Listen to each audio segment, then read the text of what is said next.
क्या आप लोगों के मन में प्रश्न होंगे तो एक एक करके हम ममता दीदी से वो पूछेंगे और अच्छे से उनका जवाब ले पाएंगे, जिसकी मदद से हम ना केवल त्योहार को सेलिब्रेट करें बट एक क्लियर माइंड से आखिर हम त्योहार सेलिब्रेट क्यों करते हैं, उसका अर्थ क्या होता है, यह जानेंगे। तो जो सबसे पहला प्रश्न है वह यह है कि शिव का रात्रि के साथ आखिर संबंध क्या है।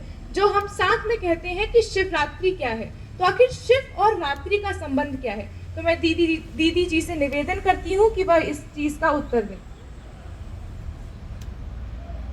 ओम शांति। चेहरे पर मुस्कान लेते हुए बोलेंगे प्यार से ओम शांति। अपने बगल में जो बैठे हुए एक दूसरे को देखते हुए मुस्कुराते हुए बोलेंगे उनको ओम शांति।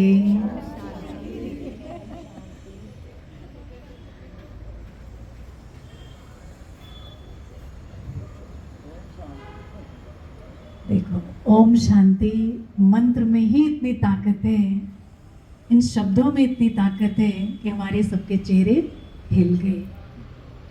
जो हमारे से प्रश्न किया गया है, शायद हम सबके मन के प्रश्न हैं, वो हम सही रीति उसका उत्तर जो परमात्मा के द्वारा हमें ज्ञान प्राप्त हुआ है वो हम देने की कोशिश करेंगे। सबसे पहले जो आज इस प्रोग्राम का आयोजन हम सबके लिए किया गया है और आप सबको यहाँ पर बुलाया गया है, अभी शिवरात्रि आने वाली है, वो है 26 फरवरी को। लेकिन उससे पहले इस ब्रह्मा कुमारी ईश्वरीय विश्वविद्यालय में हम लोग पूरा महीना ये हर एक के घर में जो भाई बहनें आते हैं ब्रह्मा कुमारी से जुड़े हुए हैं, तो ये छोटे छोटे कार्यक्रम का आयोजन करते हैं कि हम सब उस परम पिता परमात्मा का संदेश जन जन को दें। तो आज का जो क्वेश्चन है, शिव का रात्रि के साथ क्या संबंध है। सबसे पहले आज मेरे मन में आ रहा था कि हम किस हस्ती के बारे में चर्चा करने जा रहे हैं, किस हस्ती का हम परिचय देने जा रहे हैं, जो सर्वशक्तिमान ऑलमाइटी अथॉरिटी, जैसे हमारे शरीर को जन्म देने वाले शरीर के पिता हैं, उन सब का परिचय है। किसी से भी हम कहेंगे आप अपने पिता को याद कर लीजिए, फट से सबके माइंड में अपने अपने पिता की एक इमेज आ गई है। लेकिन हमें कहा जाता भगवान को याद कीजिए, तो हर एक के माइंड में अलग अलग भगवान की इमेज आती है। तो सबसे पहले हम ये जानेंगे शिव कौन है, शिव शब्द का अर्थ क्या है। शिव अर्थात कल्याणकारी, मंगलकारी, शुभकारी, सुखदाता, यह है शिव शब्द का अर्थ। अब वो शिव कौन है, कहते देव देव महादेव। शिव अर्थात जो निराकार परमात्मा, जिसकी शिवलिंग की प्रतिमा हम सबके सामने आपको दिखाई दे रहा है और सबने देखा है। जब हम शिव जी के मंदिर जाते हैं, जो शिवलिंग की प्रतिमा होती है, उस शिव के बारे में आज हम जानेंगे।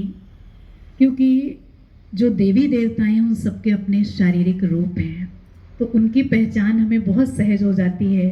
श्री कृष्ण का नाम लेंगे, बंसुरी वाला श्री कृष्ण सामने आएगा। श्री राम का नाम लेंगे, धनुष तीर वाला सामने आएगा। गणेश जी का नाम लेंगे, सबके दिमाग में इमेज आ जाएगी। लेकिन हम परमात्मा शिव, तो कई बार आता है शंकर जी या शिव जी। तो शिव की जो हम बात कर रहे हैं वो निराकार परमात्मा शिव। जैसे हम आत्मा निराकार एक पॉइंट ऑफ लाइट एनर्जी हैं, ऐसे ही हम आत्मा का पिता, वो परम पिता परमात्मा शिव, जो सुप्रीम सोल है, ऑलमाइटी है, और हम सभी आत्माओं का वो पिता है। सारे विश्व में या हमारे भारत में जो सबसे प्राचीन मंदिर हैं, द्वादश ज्योतिर्लिंगम, जो 12 ज्योतिर्लिंगम मंदिर हैं, देवी देवताओं से भी पुराने मंदिर हैं, वो शिव जी के ही मंदिर हैं। शिव जी की ही पूजा होती है। तो वो शिव हम सब आत्माओं का पिता। लेकिन शिव के साथ रात्रि का संबंध क्या है। किसी का भी जन्म रात्रि में होता है तो हम जन्मदिन, बर्थडे मनाते हैं। श्री कृष्ण का जन्म रात्रि में हुआ, श्री कृष्ण जन्माष्टमी मनाते हैं। श्री राम जी का जन्म रात्रि में हुआ, रामनवमी मनाते हैं। सिर्फ भारत में हमारे 2 ऐसे त्यौहार हैं जिनकी हम रात्रि मनाते हैं। नवरात्रि और शिवरात्रि। और किसी की रात्रि मनाते हम, भले जन्म रात्रि में होता है लेकिन सबकी जयंती मनाते हैं। तो ब्रह्मा कुमारीज में जो हम शिवरात्रि यहाँ कहते हैं और हम लोग शिव जयंती अर्थात शिव परमात्मा का जन्मदिन, अवतरण के दिवस का यादगार शिव जयंती पर्व मनाते हैं। तो जैसे शिव परमात्मा निराकार है और रात्रि के साथ क्या संबंध है, रात्रि 24 घंटे में आने वाली रात्रि नहीं, रात्रि जो मन का अंधकार है, विकारों की रात्रि है। आज इतना अत्याचार, पापाचार, भ्रष्टाचार जो मन के हमारे अंदर अज्ञान का अंधकार है, उस रात्रि में परमात्मा का अवतरण इस सृष्टि पर, इस भारत भूमि पर होता है। उसी की यादगार ये शिवरात्रि पर्व हम मनाते हैं।